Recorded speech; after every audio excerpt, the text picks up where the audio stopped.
Part 3 of the story about that I was on an exchange program in the US, and now a ghost is haunting me. The Smiths argued quite often, but it didn't bother me much. At home, we were used to shouting matches as well. Even though my English was improving, I still couldn't quite catch everything they were arguing about. Olivia would complain that James wasn't taking his heart medication and was eating unhealthily. One time, after coming back from a business trip, she found burger sauce on the corner of his mouth and made a scene. James turned bright red, and for a moment, I honestly thought he might have a heart attack right there. But the main source of tension was their son, Eric. He really made life difficult for his parents. When I first arrived, he showed me to my room and casually mentioned that the toilet wasn't working, so I should just use a bucket under the sink instead.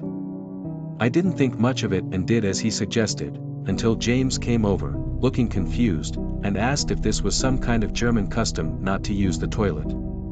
Another time, Eric took me to the garage and showed me his dad's gun, a Beretta 92. It was the first time I had ever held a gun, and it felt surreal. In Germany, that would have been unimaginable, but for Eric, it seemed perfectly normal. "Wanna shoot it?" he asked with a strange grin, watching my unsure reaction.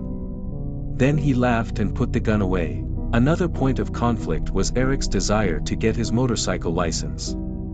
There was an old bike in the garage that his uncle no longer needed, and Eric wanted it. He could have it, he said, if his parents allowed it and if he got a license. Of course, James and Olivia didn't approve. His mother argued that it was too dangerous, which seemed a bit hypocritical considering the loaded gun in the garage. They argued about it for a long time until Eric eventually lost interest in the bike and gave up. The day it happened, the day I find so hard to write about, was a clear summer day. The night before, I had been sick and had to stay home while Eric went to school. It was probably just a mild stomach bug.